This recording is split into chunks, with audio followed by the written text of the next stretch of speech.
among other provisions. The House also has 7 other bills for debate today. The Senate's in today.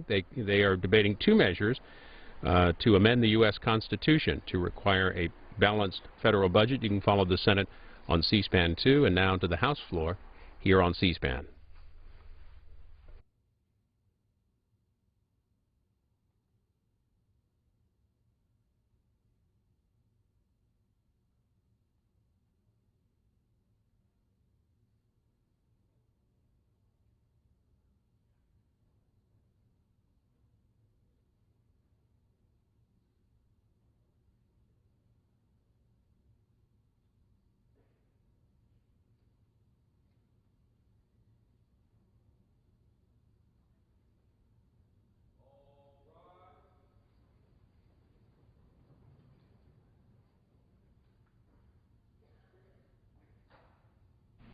The House will be in order. Prayer will be offered by our chaplain, Father Conroy. Let us pray. Eternal God, we give you thanks for giving us another day. On this day, we ask your blessing on the men and women, citizens all, whose votes have populated this people's house. Each member of this house has been given the sacred duty of representing them. This is a season of hope for many in our nation, for some religious hope, for some celebratory hope, for others hope for greater blessings in their lives. We ask that you might listen to the hopes of our nation. We ask your blessing as well on the members of this House whose responsibilities are heavy as the first session of this 112th Congress nears its completion. Give each member the wisdom to represent both local and national interests, a responsibility calling for the wisdom of Solomon. Grant them, if you will, a double portion of such wisdom. Bless us this day and every day, and may all that is done within the people's house be for your greater honor and glory. Amen. Amen.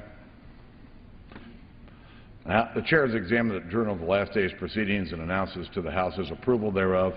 Pursuant to Clause 1 of Rule 1, the journal stands approved. Pledge of Allegiance today will be led by the gentlelady from California, Ms. Hahn. Please join me. I pledge allegiance to the flag of the United States of America and to the republic for which it stands, one nation, under God, indivisible, with liberty and justice for all. The Chair will entertain up to 15 requests for 1-minute speeches on each side. For what purpose does the gentleman from South Carolina rise? Without objection, so ordered. Mr. Speaker, last Friday, the National Labor Relations Board announced that they had approved the request of the International Association of Machinists to withdraw its complaint against Boeing. For the past year, the President's National Labor Relations Board has played the role of a big labor bully by threatening the jobs of hard-working South Carolinians by stalling the second line of the 787 Dreamliner production in Charleston. Boeing chose to locate in South Carolina due to its welcoming business climate, due in large part to right-to-work laws. Instead of rewarding unions for their political investments, I urge the current administration to enact policies protecting the rights of workers and allowing for growth of small businesses creating jobs. The lesson of this NLRB intrusion is clear. Do not locate your facilities in union states, because if you enter, like a roach motel, you cannot leave. In conclusion, God bless our troops, and we will never forget September 11th and the global war on terrorism. Gentleman yields back. For what purpose does the gentlewoman from California rise? Gentleman's recognized for 1 minute. Over 13 million Americans are looking for work. That means for every 1 job opening in the United States, there are 4 Americans actively seeking employment. Another 10 million people have given up looking for a full-time job altogether because companies just aren't hiring. These are real people. They are more than just numbers. Ellen Andrews lost her job last year. She's been supporting herself and her 1-year-old son, Henry, with her unemployment benefits.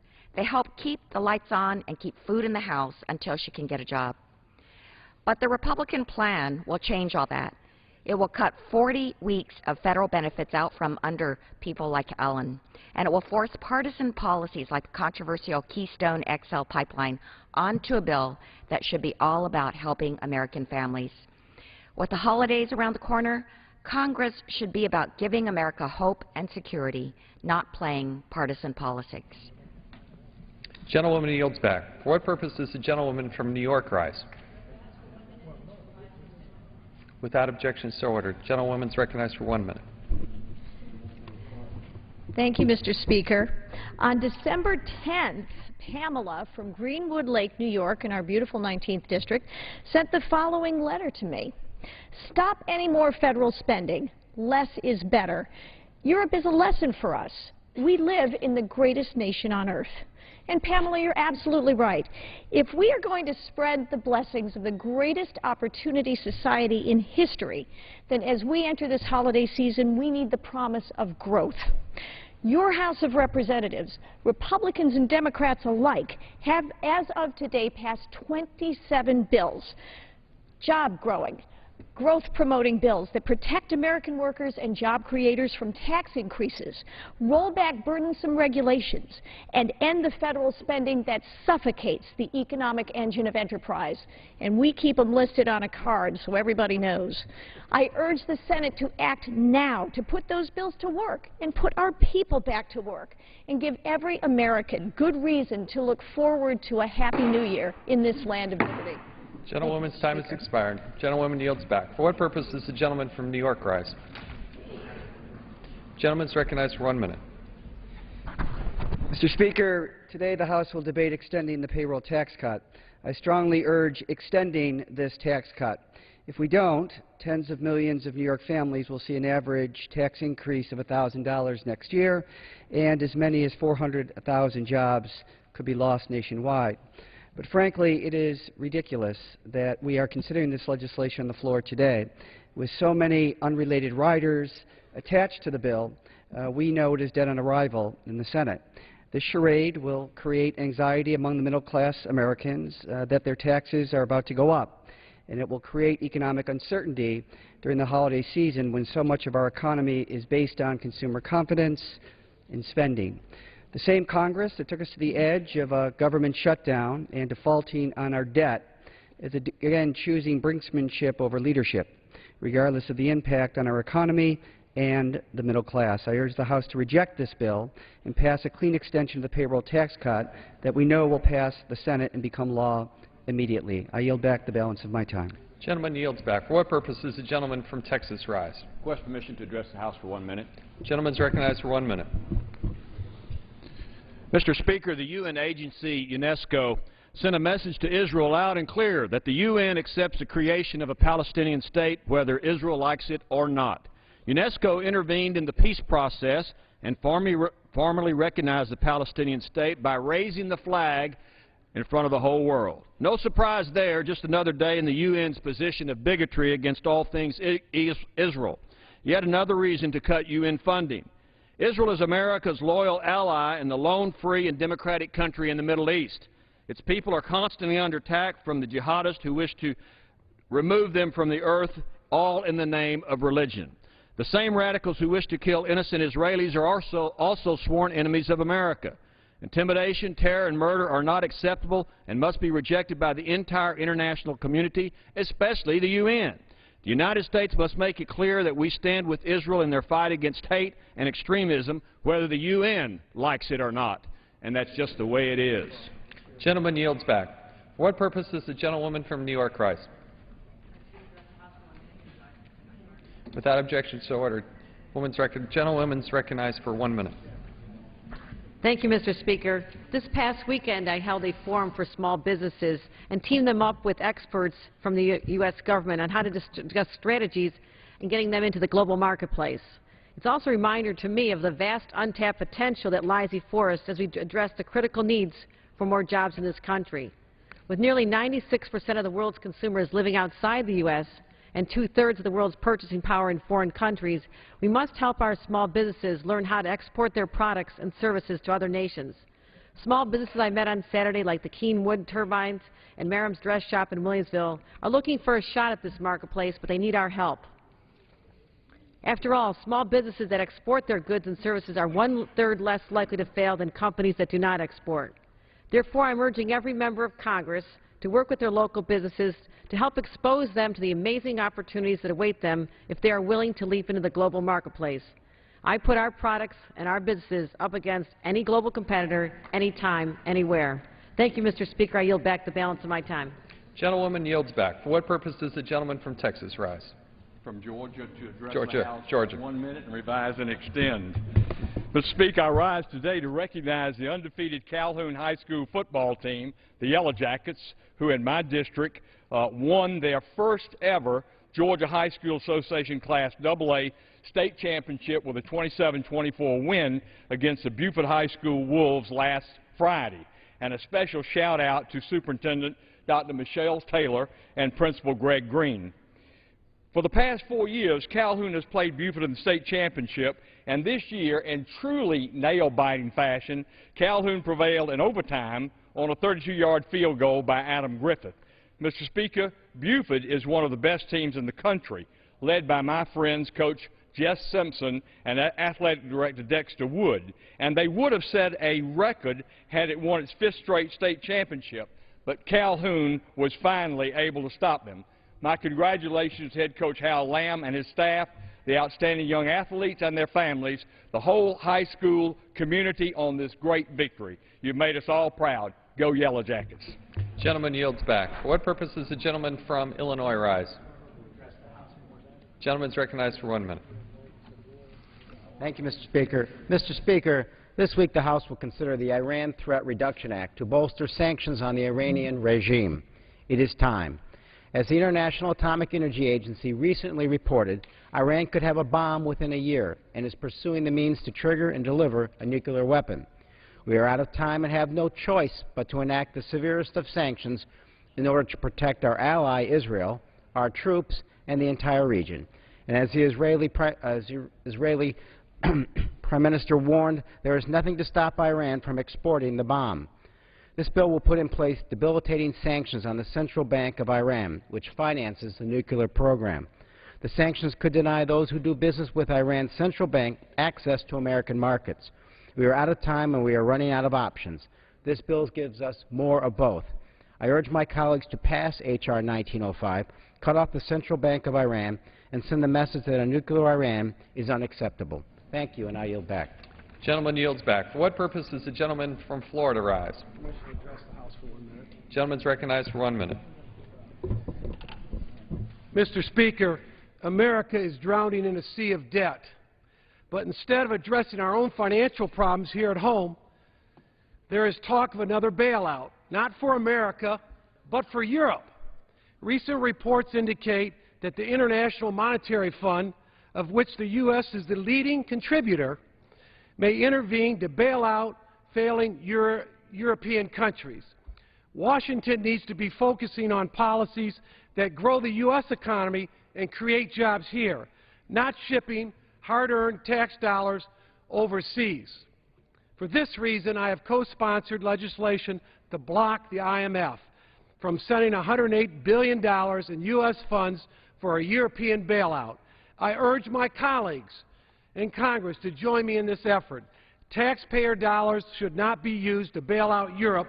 We need to take care of America first. I yield back. Gentleman yields back.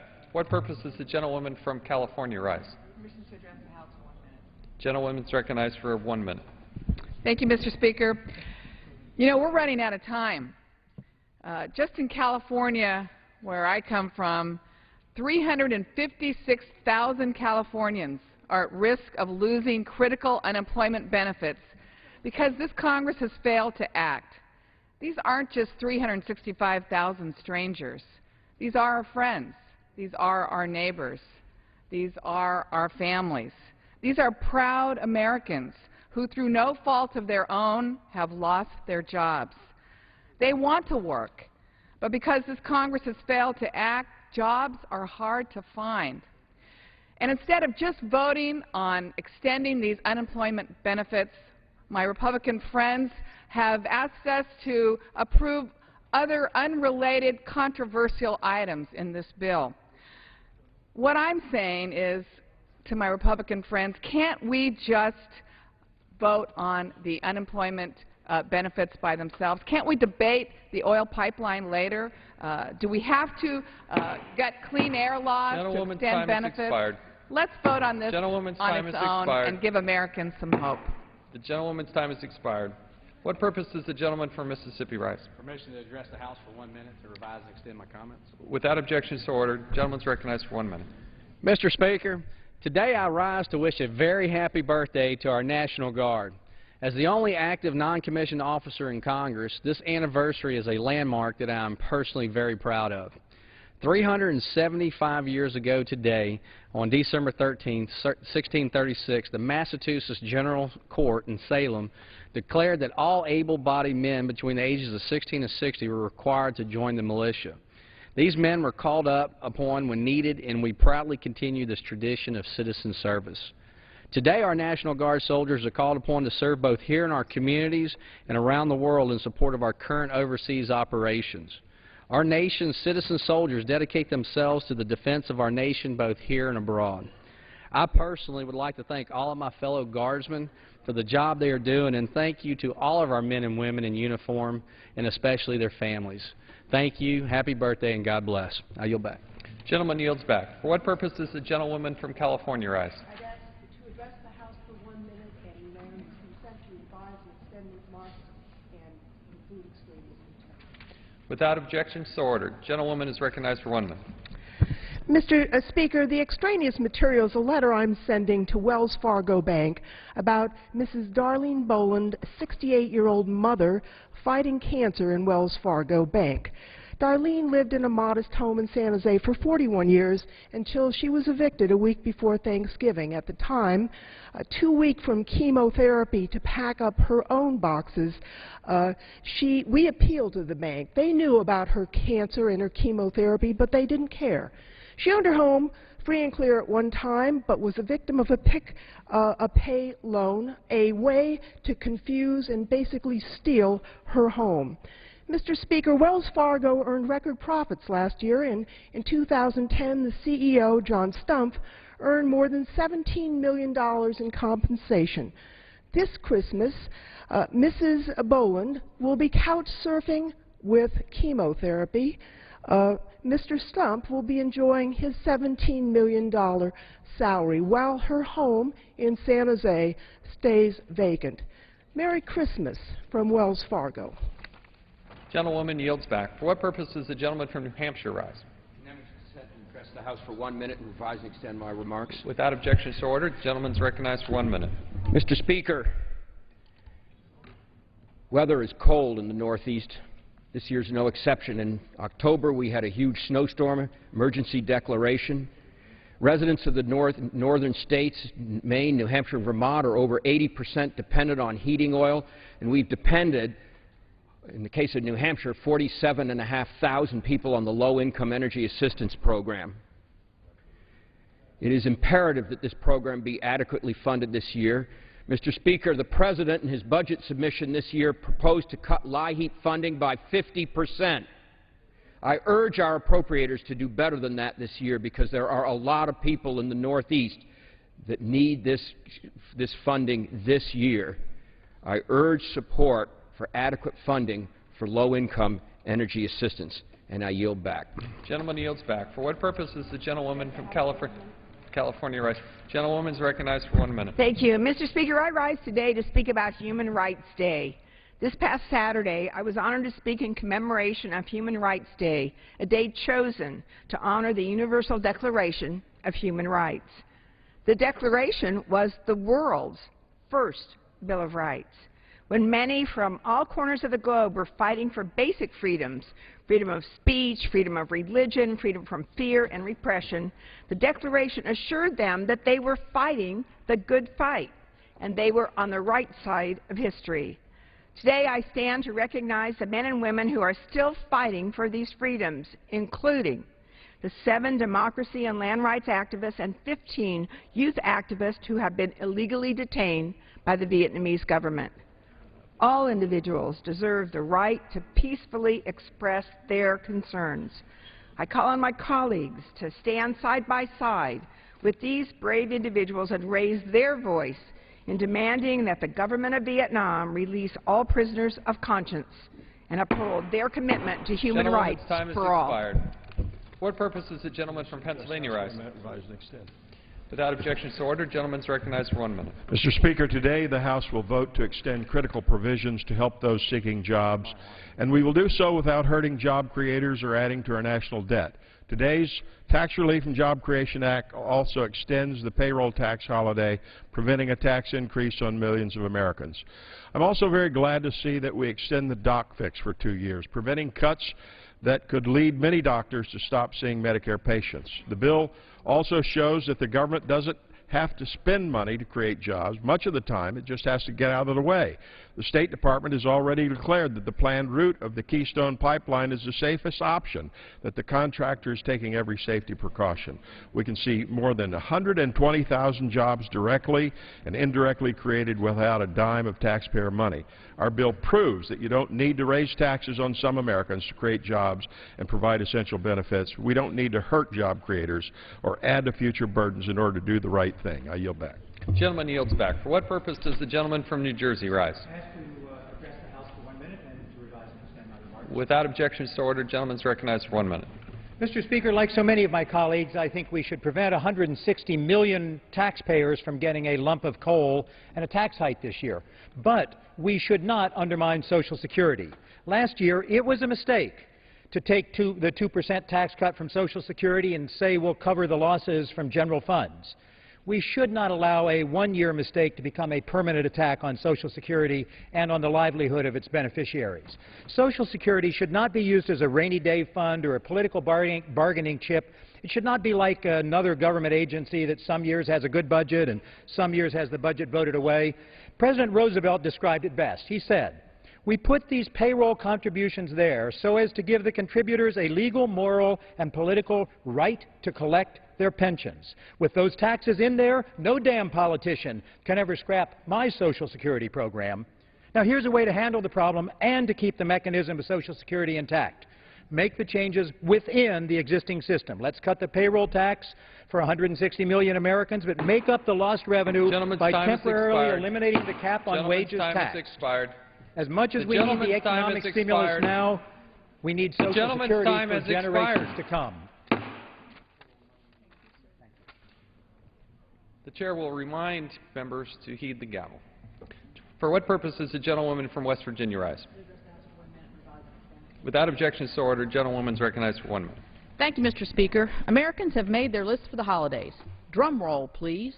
Number 10, pass the doc fix for doctors who treat Medicare patients. Number 9, continue the payroll tax holiday for American workers. Number 8, approve the Keystone Pipeline in the name of creating jobs. Number 7, extend and reform employment benefits. Number 6, repayment of subsidies and reduce all fraud, waste, and abuse. Number 5, prevent the EPA from destroying jobs by onerous Boiler Act regulation. Number 4, allow businesses to expense their costly purchases. Number 3, include spectrum auctions for more broadband services. Number 2, do all of this without adding to the deficit. And number 1, please create American jobs. To my colleagues, don't be a Grinch. Please help grant America's holiday wishes. And to the President, make this your list. Check it twice. America wants and needs jobs for the holidays. Gentlewoman yields back. For what purpose does the gentleman from Massachusetts rise? I to address the House for 1 minute, revise and extend my remarks. Without objection, so ordered. Gentleman is recognized for 1 minute. Mr. Speaker, we're the richest, most prosperous nation in the world, but 49 million Americans went hungry in 2009. 16 million were children. These numbers would be higher if it weren't for programs like SNAP, formerly known as food stamps, and WIC. We have a hunger crisis in America, and we are not doing enough to prevent this terrible scourge. During this holiday season, the House and Senate Hunger Caucuses are sponsoring the Hour for Hunger event. Congresswoman Joanne Emerson and I are encouraging every member of this House to volunteer 1 hour to highlight efforts in their districts to fight hunger. Visit a food bank or a food pantry, host a food drive. It's not hard, but it's important and effective. Finally, I want to urge the White House to host a conference on food and nutrition so we can develop and implement a comprehensive and coordinated national strategy to end hunger in America once and for all. Hunger is a political condition. All we need now is a political will to end it. I yield back my time. Gentleman yields back. For what purpose does the gentleman from Oklahoma rise? Ask unanimous consent to address the House for 1 minute and revise and extend my remarks. Without objection, so ordered. Gentleman is recognized for 1 minute. Millions of Americans are jobless. In response, the House of Representatives has passed more than 20 jobs bills. This past July, the North American-made Energy Security Act urged President Obama to issue a final permitting decision on the Keystone Pipeline, which will connect Canada's rich oil sands to the U.S. refineries along the Gulf Coast. Our dependence on Middle East oil is a serious security and economic challenge that we must overcome. The proposed pipeline would consist of over 1,700 miles capable of delivering more than 500,000 barrels of crude oil each day. In my home state of Oklahoma, this pipeline project is expected to add $1.2 billion in economic impact. This pipeline presents a unique chance for America to truly cull back our precarious dependence on Middle East oil, while also adding tremendous economic activity to our stagnant economy. In early November of this year, the Obama administration made an unacceptable political decision to punt the approval of the Keystone Pipeline until after the presidential election. A few weeks ago, I formally asked the Secretary of State to at least approve the southern route of the pipeline from Cushing, Oklahoma to the Gulf. Our country has waited for presidential approval for 3 years. Gentleman's time has expired. Gentleman yields back. For what purpose does the gentleman from Kentucky rise? Request permission to address the House for 1 minute. Gentleman's recognized for 1 minute. Thank you. Mr. Speaker, the Republican plan to extend the payroll tax is deeply flawed in many ways, but perhaps the most egregious are the fundamental changes it would make to some of our nation's core institutions without any discussion or debate. It would cut unemployment insurance benefits for 1 million Americans and impose new restrictive limits on workers who have been laid off. Would require millions of seniors to pay more for health care by slashing funding designed to lower costs. It would roll back essential EPA rules to keep our air clean, and it would actually increase the deficit by almost $26 billion over 10 years, according to the CBO. The vast majority of Americans want the wealthiest to pay their fair share so we can get the country back on track and preserve government institutions. We need a reasonable solution to keep middle-class tax cuts in place and maintaining funding for Social Security. The Republicans are saying, sure, we'll give you a tax cut, but we're going to slash your husband's unemployment benefits in order to pay for it. That's not a way for families to preserve their standard of living. Mr. Speaker, the American people want a government that is fair and just, not one that promotes economic imbalance and cynicism. I urge my colleagues to vote against H.R. 3630. Gentleman's time has expired. Gentleman yields back. For what purpose does the gentleman from Illinois rise? Request permission to address the House for 1 minute. Gentleman's recognized for 1 minute. Thank you, Mr. Speaker. Last week, the Illinois Farm Bureau Federation polled its members about the long-term challenges confronting them. It shouldn't surprise anyone that the #1 thing that they named is government regulation. After all, Washington bureaucrats too often know nothing about rural America and challenges confronting our farming families. They've sought to burden them with new regulations on everything from spilt milk to dust. But while those bureaucrats are trying to generate more regulations, here in the House, we're working hard to cut it back. This year, we have passed numerous pieces of legislation to roll back the most egregious rules proposed by the EPA and others to ensure that America's family farmers have the regulatory certainty they need to survive and thrive over the next decade and beyond. Now it's time for the Senate to act. Gentleman yields back. For what purpose does the gentlewoman from Hawaii rise? Mr. Speaker, I request unanimous consent to address the House for 1 minute. Without objection, so ordered. Gentlewoman is recognized for 1 minute. Thank you, Mr. Speaker. Mr. Speaker, I don't know what's the matter with us when we don't learn from history. After the Great Depression, we passed the Social Security Act. Two major components. One is to keep our seniors safe in their years of retirement, and the second to provide for those who may become unemployed through no fault of their own. The bill that we're being asked to vote on today is going to cut unemployment.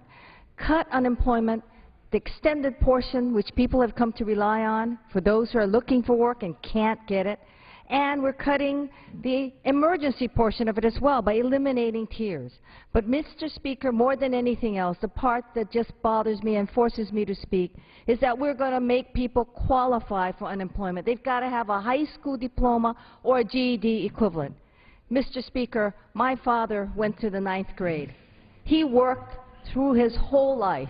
Imagine someone like him, and there are many people like my father, will not qualify for unemployment, will not qualify because they didn't have a high school diploma. Gentleman's time has expired.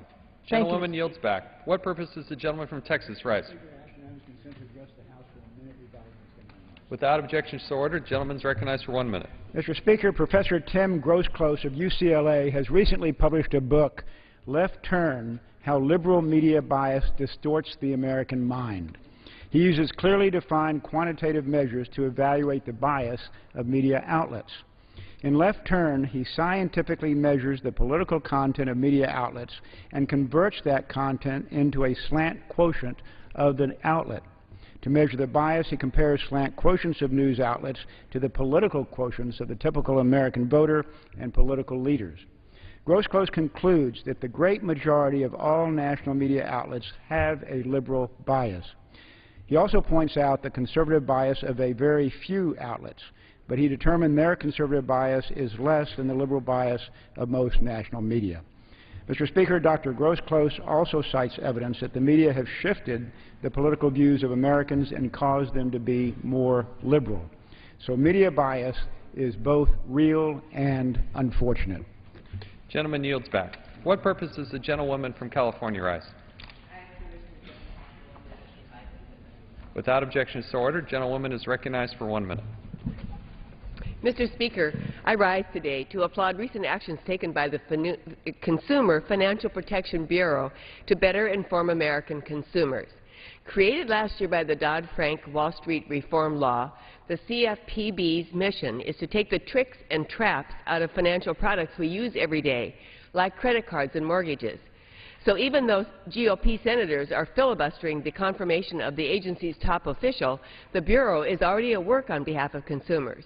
This project, Know Before You Owe, aims to simplify credit card agreements and student loan disclosure forms so consumers know exactly what they're getting into when they borrow. And importantly, CFPB is asking consumers for their input on this important task. So I encourage all citizens to visit consumerfinance.gov to share their experiences about credit cards and loan agreements. Consumers can also file complaints about credit card companies or mortgage services and learn how to protect themselves from financial scams. For the first time, we have a dedicated watchdog looking out exclusively for the interests of consumers. Take advantage of these great new resources. I yield back. Gentlewoman yields back.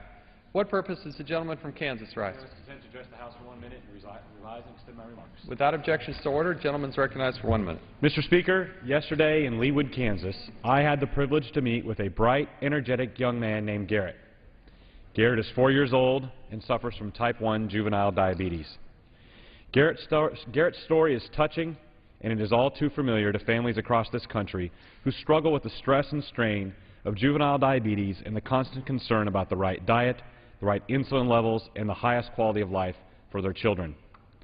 Last month, I was pleased to hear the Food and Drug Administration issued new guidelines aimed at helping speed up the development of artificial pancreas systems. Mr. Speaker, it's clear that we as a country need to continue to do all that we can to help bright children like Garrett, who need better tools to manage their disease and prevent life-threatening and costly complications. I yield back. Gentleman yields back. For what purpose does the gentleman from California rise? Speaker, I ask consent to address the House for 1 minute. Without objection, so ordered. Gentleman's recognized for 2 minutes. Pardon me, 1 minute. I appreciate that. Thank you very much, Mr. Speaker. Mr. Speaker, 160 million Americans stand on the brink of a tax hike. Republicans in Congress need to get serious about working together on a bipartisan package to extend the payroll taxes for the middle class and renew unemployment benefits. The Republican extender package reduces eligibility for unemployment benefits by 40 weeks. It would require everyone to have a benefit of a GED. My dad only had a third grade education, would not be eligible. And it cuts $21 billion from affordable health care programs, causing 170,000 Americans to become uninsured. Republicans are asking seniors to pay more for their Medicare, and they're asking the federal employees to have serious cuts or frozen until the year 2015. Yet they refuse to ask millionaires and billionaires to pay 1 more cent. No taxes, no jobs. No taxes, no jobs. Let's pass a responsible plan to extend the payroll tax and unemployment benefits before it's too late. I yield back to balance my time. Gentleman yields back. For what purpose does the gentlewoman from Maryland rise? Without objection, so ordered. Gentlewoman is recognized for 1 minute. Mr. Speaker, Joyce Timmons from Suitland, Maryland, called my office to say that the extra money in her paycheck from the soon-to-expire payroll tax cut is important to her and her family. Joyce and 160 million workers are wondering why my Republican colleagues are now for raising taxes on working people before they were against raising taxes. That's right, the Republicans oppose extending the payroll tax cut except by blackmail. By extending the tax cut, working people like Joyce Timmons would receive on average $1,000 next year. That's not a $10,000 bet, it's real money in the economy. Republicans go out of their way to block job creation and protect tax cuts for the 1%ers, but they want to raise taxes for the 99%ers. And they won't stop there. More than 1 million Americans have been out of work for a really long time, including 25,000 Marylanders. And yet Republicans want to be the Grinch that stole Christmas by denying an unemployment check so that people who want to work but can't find work can buy groceries, pay rent and utilities, and tide their families over. Republicans want to go home for the holidays, but they want working people to pay more in taxes next year and lose out on an unemployment check. The Grinch became a good guy, Scrooge found a heart, and Mr. Potter changed his tune. It's time for Republicans to change too. What purpose does the gentleman from Illinois rise? Address the House for 1 minute, revise and extend my remarks. Without objection, so ordered. Gentleman is recognized for 1 minute. Thank you, Mr. Speaker. This weekend I attended a senior citizen party, and we had a dance contest. And two people would hold a stick, and others would try to go under it. And the disc jockey would ask the question, how low can you go? Can you go to the floor? And I submit that if we refuse to provide unemployment tax extension, I'd have to ask the Congress, how low can you go? Can you go to the floor? And I yield back. Gentleman yields back. Chair lays before the House communication. The Honorable, the Speaker, House of Representatives, sir. Pursuant to the permission granted in Clause 2H of Rule 2 of the Rules of the U.S. House of Representatives, the clerk received the following message from the Secretary of the Senate on December 13, 2011 at 9:48 a.m. that the Senate passed with an amendment, H.R. 1801. With best wishes, I am, signed sincerely, Karen L. Haas. For what purpose does the gentleman from California rise? Thank you very much, Mr. Speaker. By the direction of the Committee on Rules, I call up House Resolution 491 and ask for its immediate consideration. Clerk will report the resolution.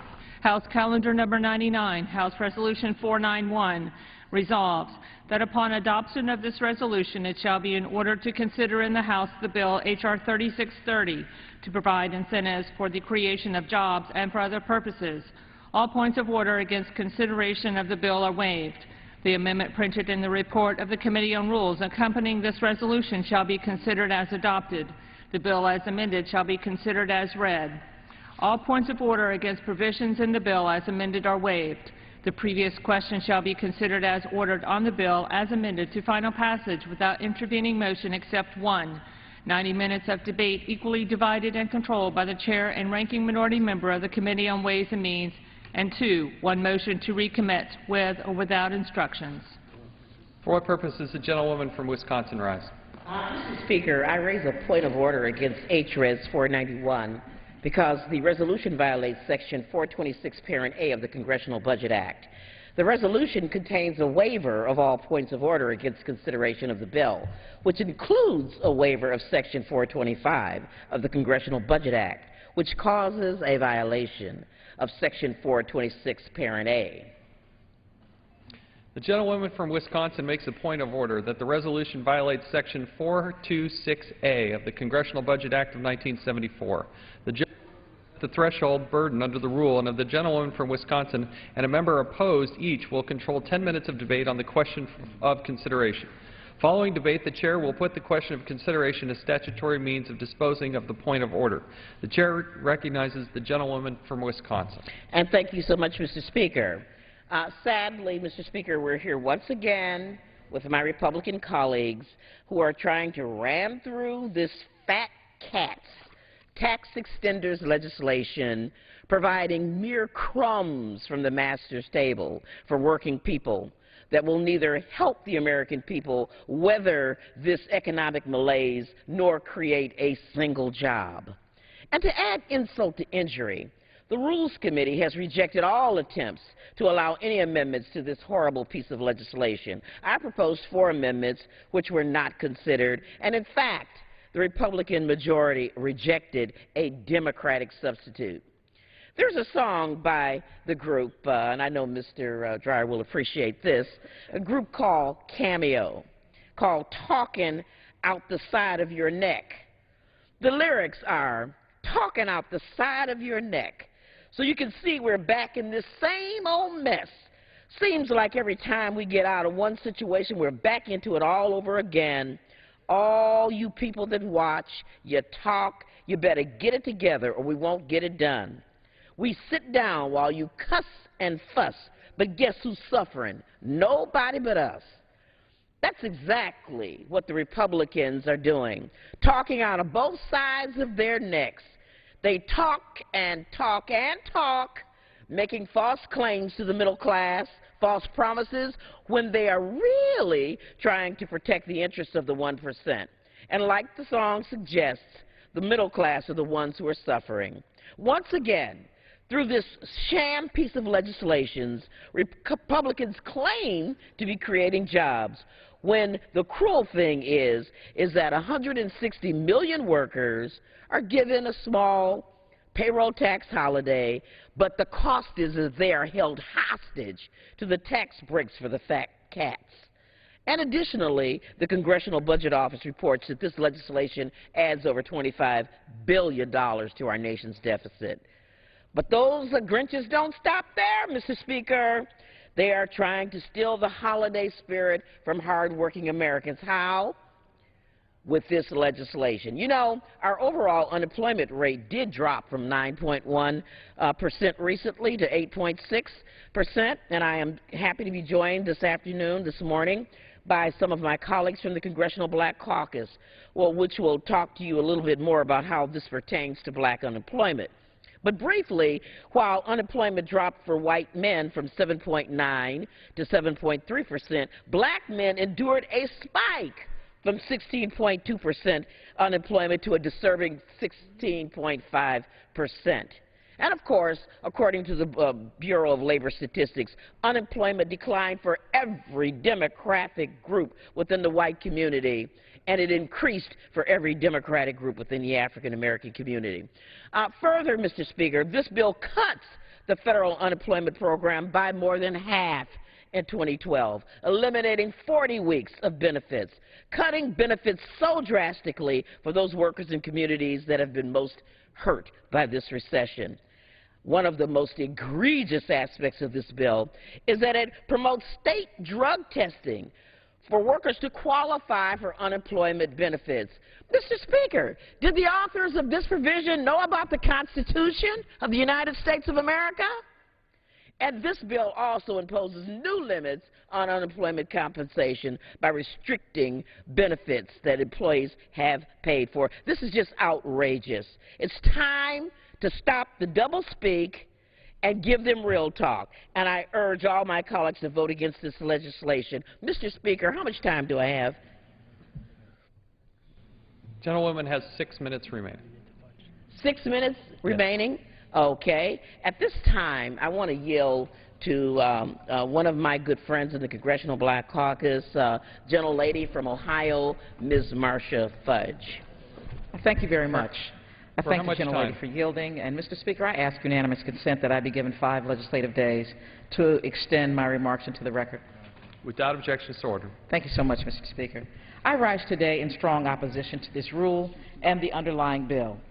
How in good conscience can we allow states to fund reemployment programs with money that would otherwise be in the pockets of the unemployed?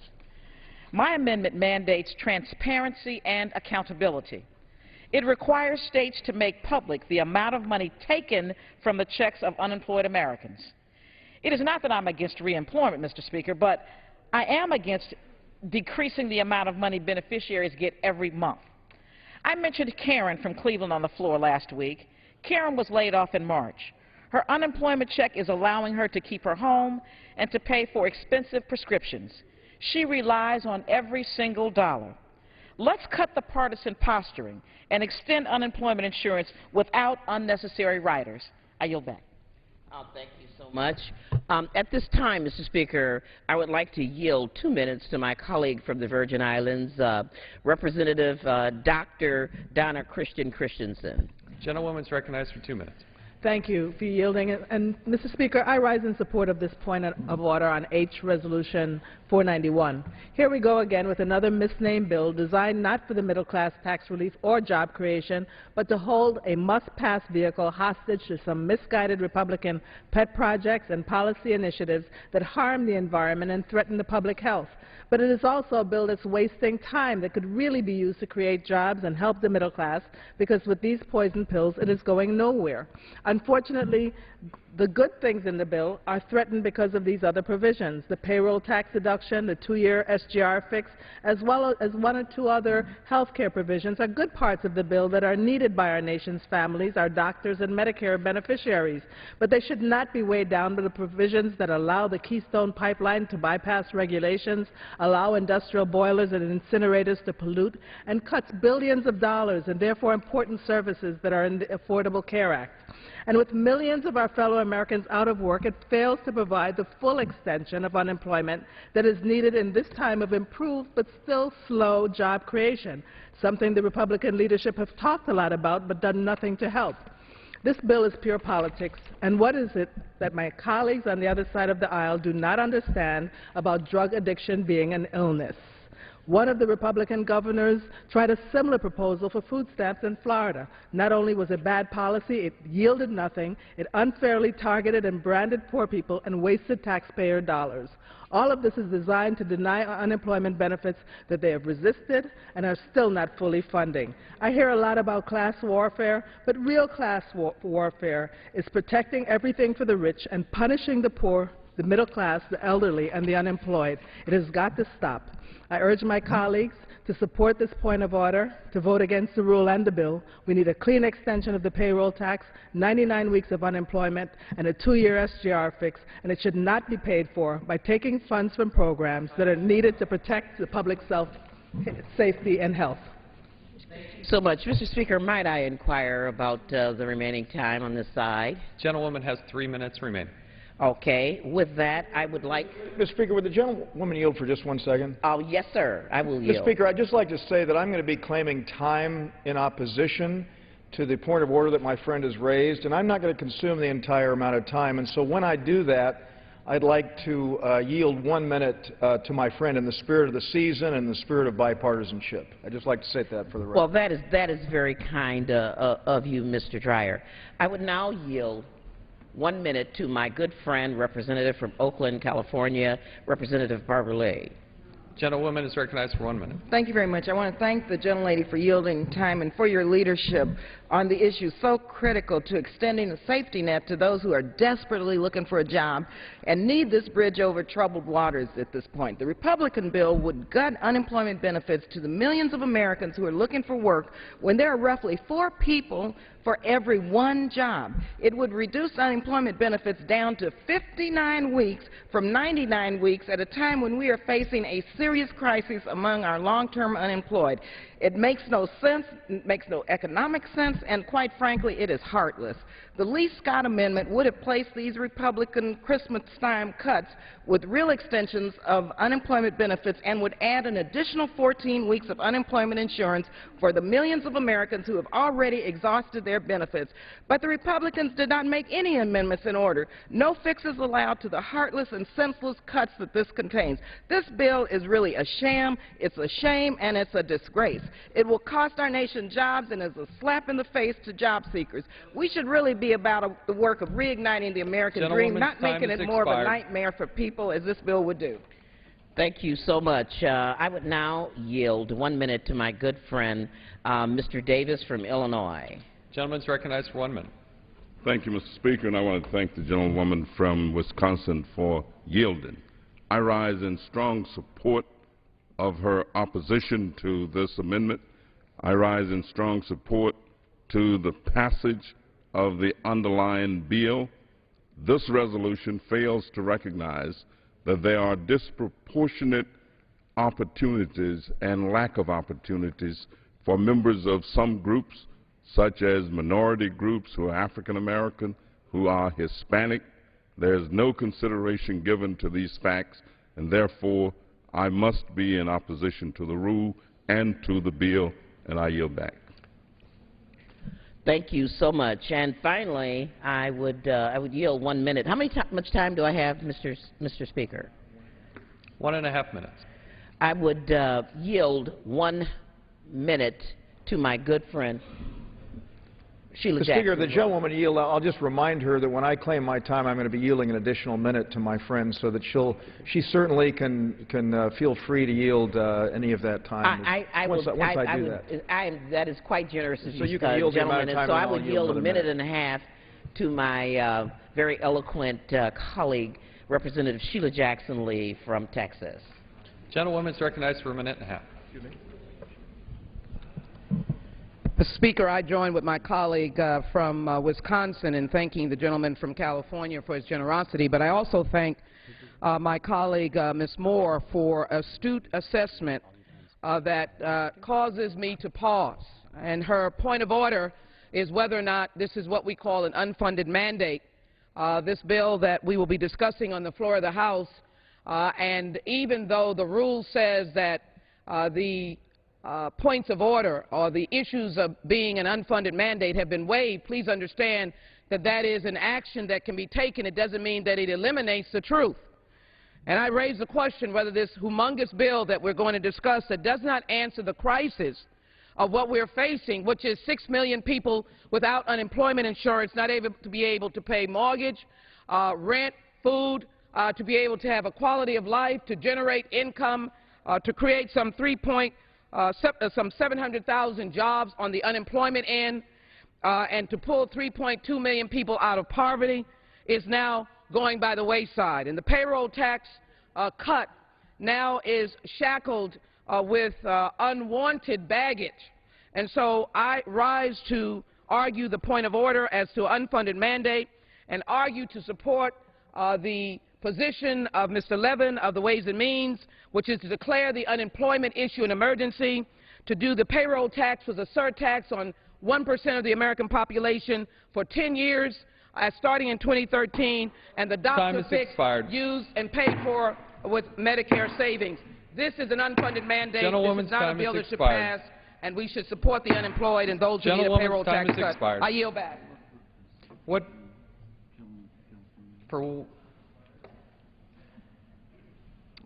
For what purpose does the gentleman from California rise? Speaker, I rise to claim time in opposition to the point of order and in support of the proceeding with the resolution. Gentleman is recognized for 10 minutes.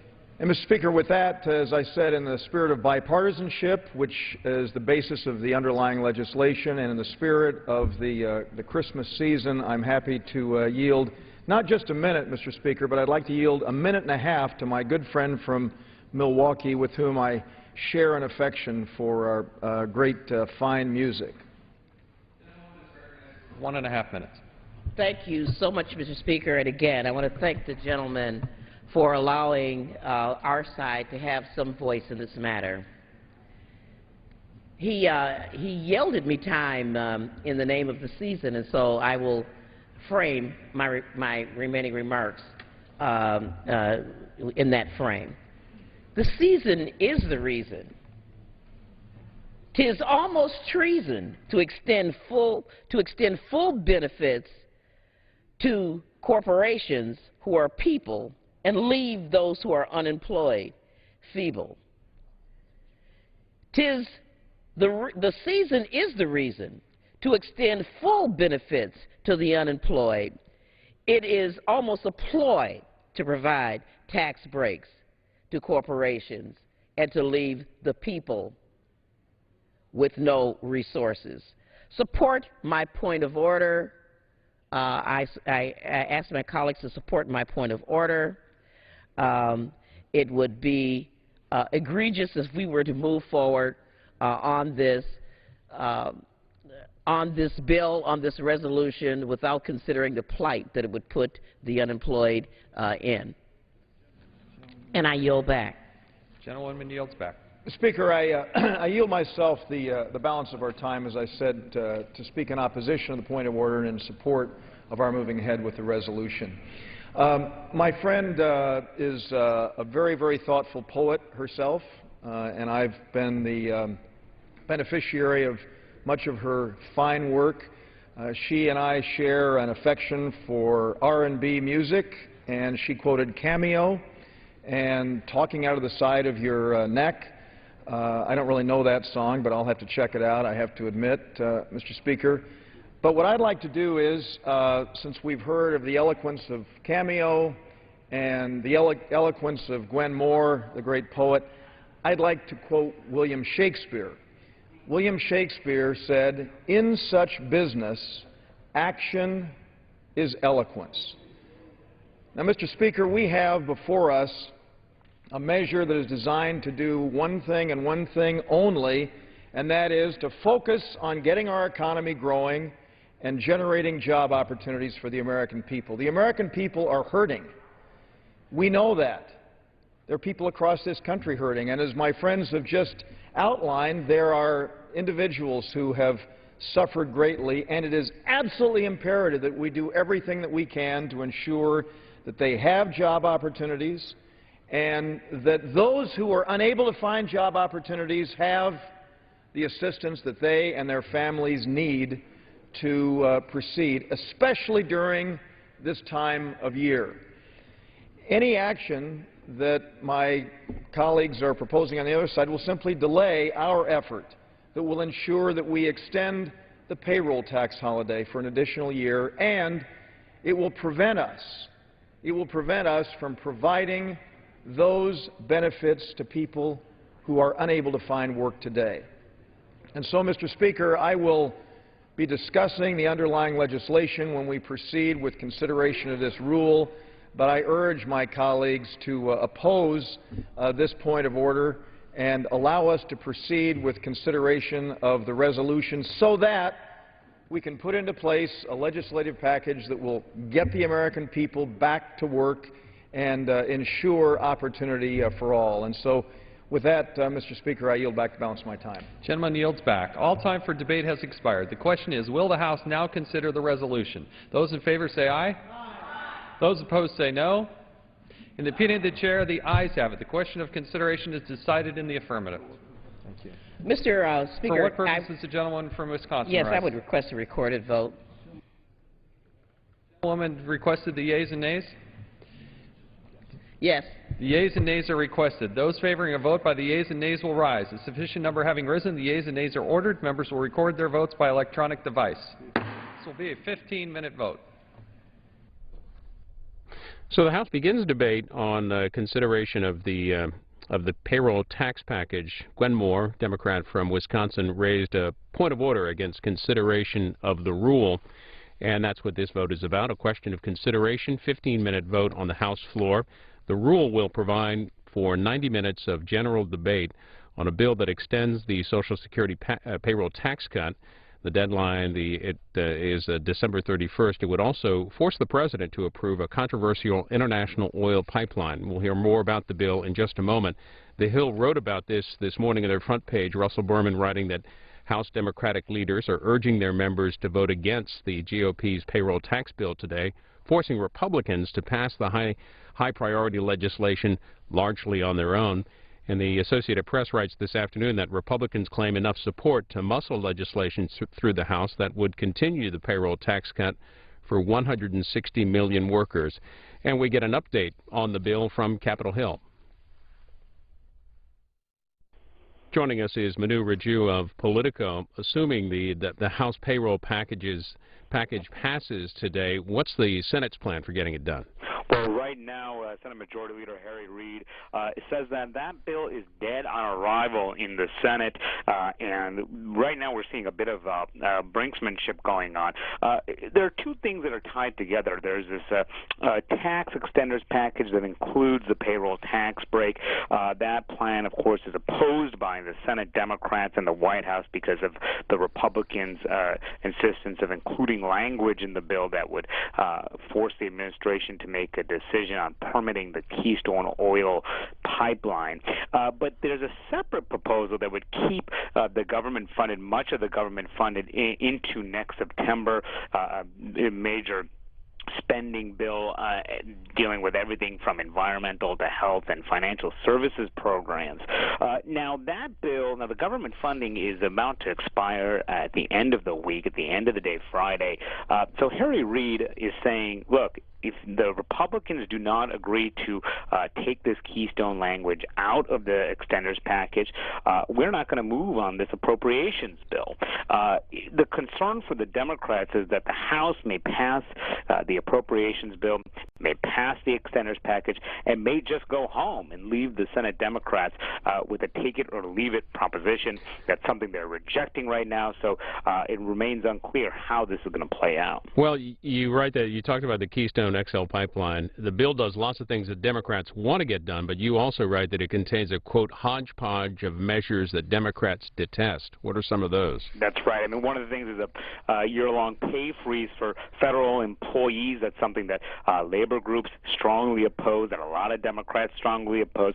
There are cuts to some of the some programs in the Obama health care law that Democrats are opposed to, and there's a call to increase premiums for more affluent Americans who are getting Medicare coverage. That is something as well that has generated a lot of Democratic opposition over the years. Right now, the Democrats are making the fight about Keystone, so it remains to be seen if that language is dropped to the extent to which Democrats will compromise on some of those other measures, and if they do, that will certainly generate some concern from the left. Well, a bill has already had a vote in the Senate, the one with the surtax on millionaires. You're saying Harry Reid saying this House version of the extenders package is dead on arrival. So what looks like what could be worked out? Where's their commonality between the House and the Senate on this legislation? Well, they both now agree that they have to pass a payroll tax break, at least the leadership on both sides. There's a slight difference. The Democrats want to go a little bit lower to 3.1% into the next year. Republicans want to keep it at the current level of 4.2%. Both would avert a tax increase next year. I mean, and there are other things that both sides agree to that have to get done. They agree that they need to extend jobless benefits. They agree that they need to avert a scheduled pay decrease for Medicare physicians. But the big question is the how do you pay for all of this? And that's really the heart of the dispute. That's what Democrats are pushing, that surtax on millionaires, but Republicans have opposed that. Democrats will almost certainly have to give that up to get something through. And a lot of these Republican ways to pay for the bill also have generated Democratic concerns. So, these are the issues that have divided these two parties all year long, and they're going to have to come to a resolution quick, or we could see threats of a government shutdown renewed again. You can follow Manoj Raju's reporting at Politico.com. Thank you so much for that update. Thank you. The House is just underway with some initial debate on that bill. They are voting now on a question of consideration whether they're actually going to take up the rule debate, the rule for the payroll tax cut bill. If this question is approved, if it passes, they'll have an hour of debate on the rule, which allows for 90 minutes of general debate on the payroll tax cut legislation. That was one of the major topics of conversation this morning as Speaker Boehner and other House Republicans spoke with reporters following their conference meeting this morning. We're going to show you their 10-minute news conference during the remainder of this vote. Today, the House will consider the Middle Class Tax Relief and Job Creation Act. I believe that it will pass with bipartisan support today. The President says that the American people can't wait for jobs. Well, clearly, if we pass this bill today, we will be taking the first big step toward creating jobs in America. And it will be time for the United States Senate to act. We've got a reasonable, responsible bill that really will help the American people, really will help create jobs. I'm glad that we are where we are, and I look forward to the Senate taking up our bill and passing it. Morning. As the Speaker said, we're going to bring to the floor today a bill that helps middle-class families, provides some tax relief, as well as create jobs. You know, I know that many of us saw the President on 60 Minutes on Sunday. I was struck by the fact of how many times he actually talked about the need to keep taxes low for the middle class. And, you know, I just would hope that his rhetoric begins to match reality here. Because you can't be for the middle class, you can't be for keeping taxes low, and be against our Middle Class Tax Relief and Job Creations Act. Because if the President said he wants to make sure that we create jobs, and he wants to be there for the middle class, that's what this bill does. Tens of thousands of jobs, if not more. If the President says he wants to protect Social Security and its trust fund from being raided, that's what this bill does as well. The President also says that we can't wait. Well, exactly, Mr. President, we can't wait. That's why we're putting forth this bill to make sure that we are there for the middle class of this country, providing the fact that taxes won't go up on them, and providing a path for job creation. Now, the President's fond of saying often that in his proposal are provisions that both Republicans and Democrats support. Well, that's exactly what we've got in this bill. Now, look, the House Republican Middle Class Tax Relief and Job Creations Act is not our dream proposal, believe me. But it is and does represent a middle ground. And we asked the President to join us in finally putting himself behind this bill that helps the middle class. It's time for the President to compromise as well. Good morning. Not sure what that ringtone was, but it sounded like a little out of space. Something that Harry Reid probably has on his phone, too, because I think he's out of space right now when he's seeing what's going on. A little humor going on here. Look, today we have serious business. We will have a bill on the floor that, yes, keeps the middle class protected, but also creates jobs. And if you're wondering what's it going to do about jobs on Keystone, today in Arkansas, 60 people are being laid off because of the President's lack of decision on Keystone right now. So you want to have a direct effect today on jobs. You want a direct effect on what people keep in their paychecks for Christmas. Today is the opportunity on the floor to do it. If your question is, will we pass it? The answer is yes, we will pass it. The question is now, when we have worked in a bipartisan manner on the appropriation bills, will Harry Reid put people before politics? The President was right. We cannot wait. We cannot continue to wait on the Senate. 27 bills sitting over there to create jobs, people being laid off today in Tim Griffin's district in Arkansas. This House will not wait. This House will pass the bill. We'll send it to the Senate, and we'll expect them to put people before politics. Well, the questionable ringtone sounded like something out of Halloween. And somebody needs to tell Senator Reid it is Christmas, not Halloween. He ought to quit scaring the American people, and he ought to let this appropriations bill pass. The American people want jobs. That's why jobs continue to be job number one of the House Republican Conference. If Senator Reid wants to hold up the jobs bill, then he will go on Santa's naughty list. It is Christmas. It is not Halloween. And the President is going to have to decide, can he wait to create American jobs, or can he not wait to once again run against us? He's got to decide which is more important to him. As the Speaker, as the leader, as the whip has pointed out, this isn't our perfect idea of a jobs bill. It contains a number of his ideas. And by the way, we've tried his ideas, and they haven't worked. It has bipartisan ideas, and it has some of our ideas in it as well. It is Christmas time. Let's deliver to the American people a jobs bill. At the beginning of the year, one of the first successes of the new majority was to change the debate in Congress. And we started focusing on jobs and the economy and spending. And today, this week, we are not only just changing the debate, we're changing the course. We're changing the course here in America to a pro-growth agenda that doesn't focus just on more government spending, but on creating the environment for private sector growth. And one of the most exciting aspects in this agenda is the Keystone Project. which will not only create tens of thousands of jobs, it will boost the economy, and it will lower energy prices here in America. And beyond that, it has bipartisan support. And yet, the President today is threatening to veto the entire bill because he doesn't want to make a decision on the Keystone project. We're not telling him that he has to approve the project, although we would like him to do that. We're just saying, Mr. President, make a decision on this project that is so important to America. The House Republicans are doing their job. It's time for the Senate and the President to also do their job. The same day that we're voting to extend unemployment benefits, we're actually doing something about jobs for the people that are unemployed. This bill contains a provision on spectrum that could create maybe as many as 100,000 jobs. It also has the Boilermatic regulations, which will help some 200,000 businesses by extending the length of time before the regulations have to take place, a bill that passed with bipartisan support in both the Energy and Commerce Committee and on the House floor. And Keystone's in there as well. Reading today's Post, I see that Iran is planning to conduct exercises to shut down the Straits of Hormuz. That's just great. At the same time that we're trying to displace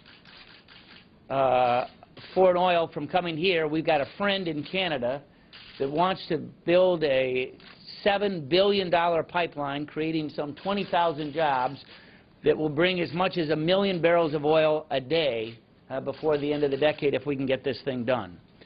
It's a good bill. 20,000 direct jobs, 118,000 indirect jobs. It is a bill, again, that is parallel to what we passed this last summer, 2-to-1 on the House floor, bipartisan support in both the committee as well as on the House floor. It needs to get done. Good morning. Renee Elmers from North Carolina, 2nd District. Once again, we are going to pass a bill that is going to create jobs. They're all right here, over 25 now, and we keep continuing on. You know, the President continues on his mission to divide America, to talk about income envy.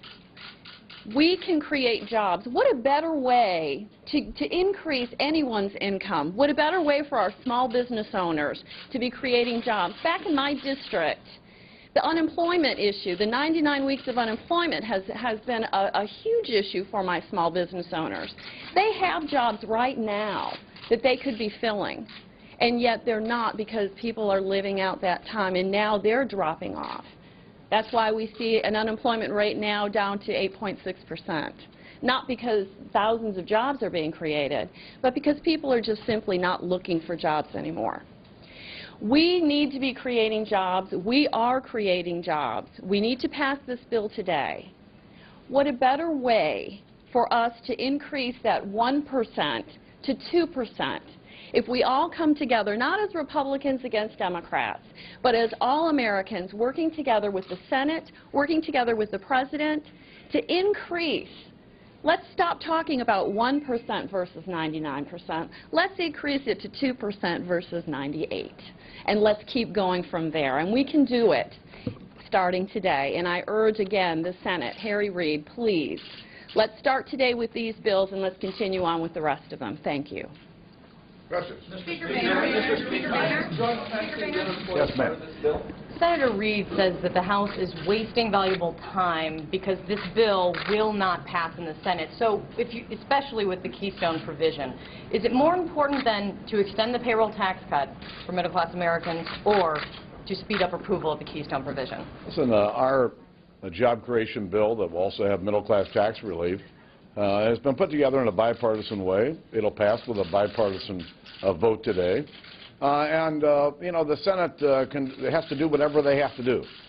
And once they've done it, then we'll consider how do we move forward. But the House will work its will today. Mr. Speaker, when you talk about the Senate has to do whatever it has to do, but we just talked a few minutes ago with Hal Rogers, the chair of the Appropriations Committee. He says that the megabus bill is being held hostage and they're threatening a shutdown. Do you see any give between that bill and between the bill that's going to be on the floor today to try to keep everything running past Friday? Well, when it comes to the mini bus, I want to say that the appropriators, both Democrats and Republicans, both in the House and the Senate, have worked hard for the last 6 weeks to put this bill together. They've smiled at each other, they've shook hands, and it's done. And I'm hopeful that the Senate leaders will come to their senses, allow members to sign this report, and to move forward. There's no reason to hold this bill up. Is there a problem with this at this late hour, then? There is no problem with this bill. They've already shook hands on it. Speaker Boehner, talking to your members as they left the conference, they informed me that you guys said you're not all the way there yet in terms of being able to have the votes to pass this bill. Can you guarantee this bill is going to pass the House floor today, and will the loss, will the loss be the worst one of this year? It'll pass.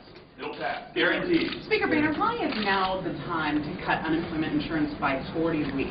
Well, I think it's important that we reform the unemployment insurance program. While we want to help those that are truly in need, the program has become somewhat unwieldy. And when you talk to as many employers as I have over the course of this year, you begin to understand what those problems are. And a lot of these reforms that are being put in place in this bill have been discussed on a bipartisan basis, and I think it's an important part of trying to help those who need help, that are unemployed, and to do it in a fiscally responsible manner. Thanks.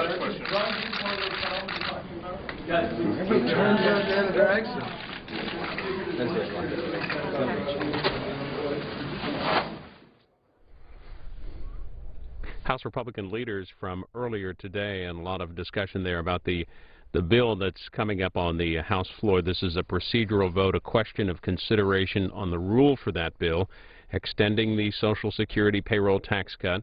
It would also require that the President approve the Keystone XL oil pipeline.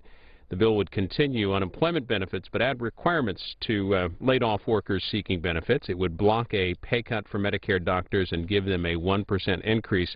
And it's paid for by cutting parts of the health care law, freezing federal worker pay, increasing fees charged by Fannie Mae and Freddie Mac, among other provisions. This is the question of consideration.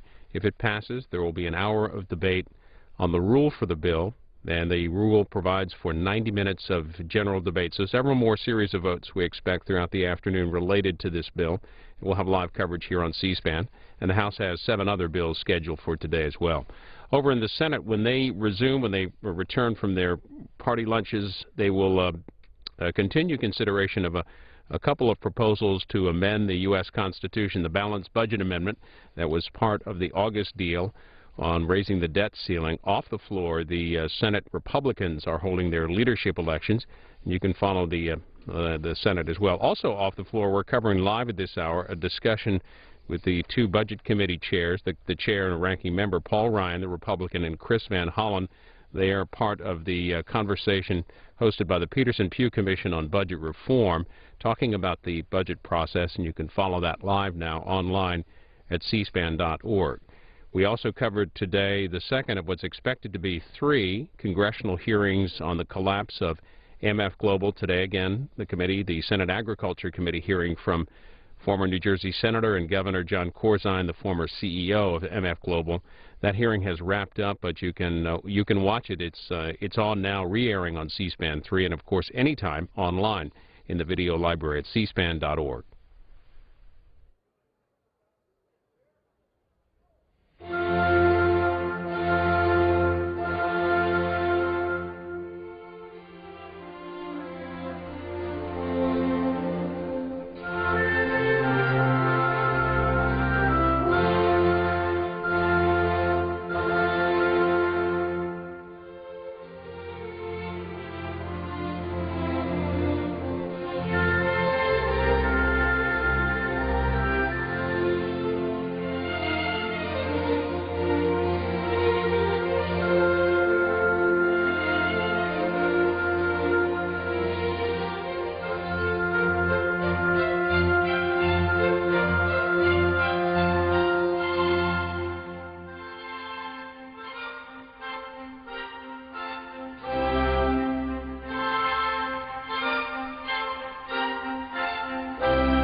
On this vote, the yeas are 227, the nays are 174.